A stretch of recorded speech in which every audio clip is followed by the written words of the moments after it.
Check the link in the description for an awesome deal from today's sponsor, NordVPN. Over the last few months, I've made a number of very simple, mass-produced things with the tools that we have in the workshop. We've made the Zippo lighter, the adjustable wrench, and the socket wrench. Well, the padlock is another item I want to tick off that list, because I don't know how they work, I've never built one before, and I think it's gonna be a fun challenge. Now this is the exact same style of padlock as the first one I bought to secure the Barker Street Forge workshop. The reason I want to recreate this is it looks a lot simpler than any other type of padlock, and I'm a simple man. It's riveted together, so we're gonna grind these off and see what the insides look like.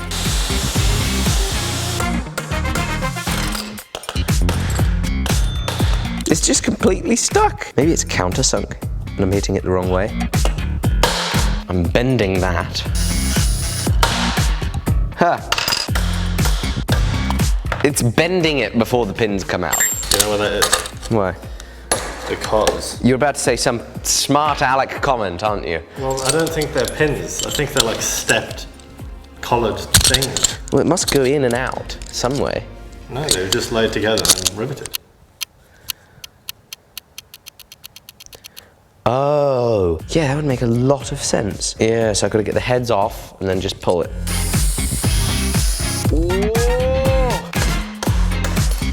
Ah, this is incredibly challenging to break into. There we go. Alrighty. What am I looking at, Jamie? What is this? This is not at all what I imagined the inside of this lock was gonna look like. There's a number of brass flat pieces cut out on springs back over here, and I'm pretty sure the key would have indexed into this hole. You'd turn it clockwise, and then what would happen? So if I turn the key, what's happening? I don't understand how it locks. Oh, I get it. You think that brass piece slides? That whole bottom is supposed to slide across. So if that's in its unlocked state now, then it wants to turn that way, doesn't it? Yeah, you want to turn locking way. That's unlocking way. You want to go the other way. No, it's not. That's the lock. Yeah, you turn it clockwise to lock. Every lock turns clockwise to lock. Oh, I found out how it works, Jamie. All right, so we were doing it the wrong way. I told you.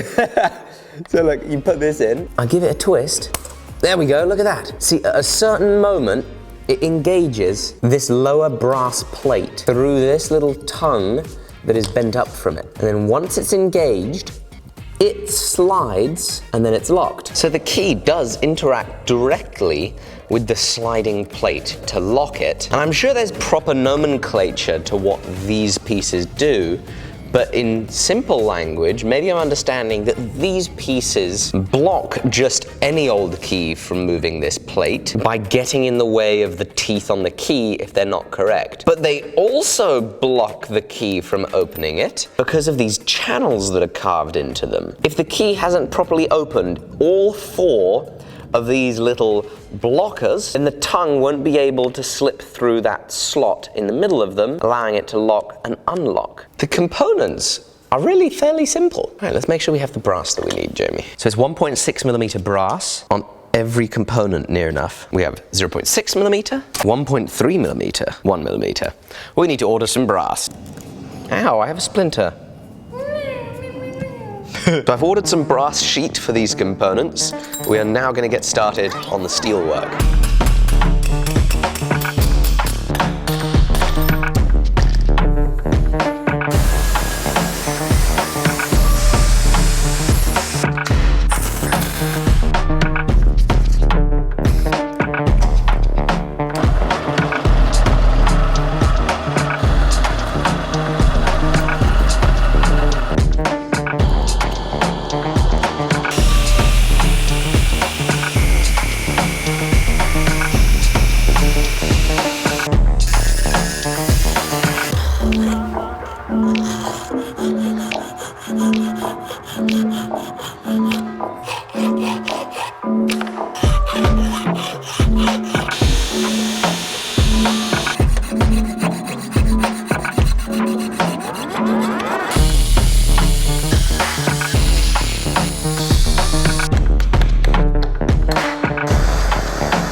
Oh, my eyeballs!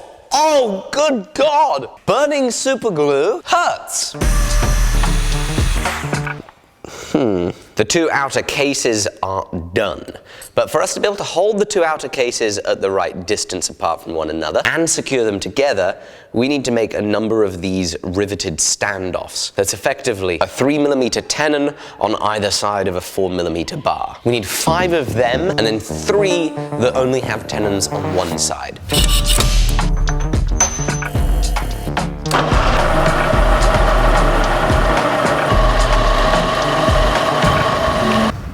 Alright, we've actually been away for a couple of weeks, so we've been trying to remember where it was that we were. So we were working on this little standoff. Turns out I hadn't used the wrong size material, so it's too small, so I bought new steel, and today I left it at home. So now we're going to work on cutting out these components from the brass sheet that has just arrived.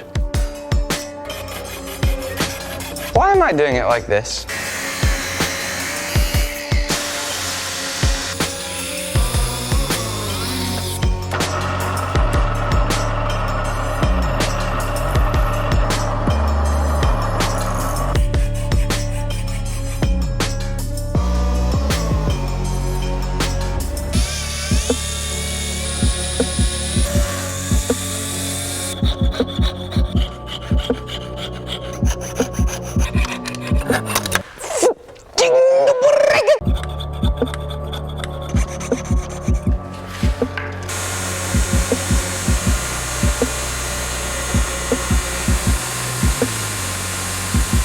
So we've got one of these little brass locking components roughed in, minus the slot for the spring. I'm going to put this to the side as I have brought in the metal bar that I bought. So from this 4mm bar, we're going to turn our standoffs in the milling machine, using it like a lathe to the mill.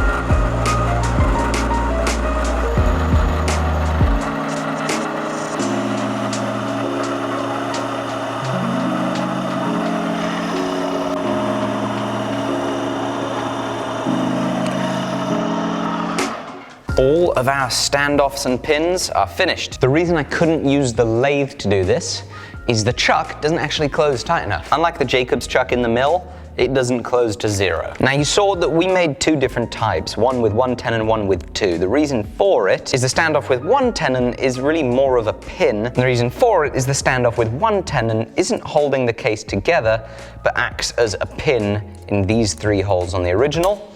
And so what we're gonna do is clean up this back plate and rivet on these 3 pins that appear to not fit in the hole anymore.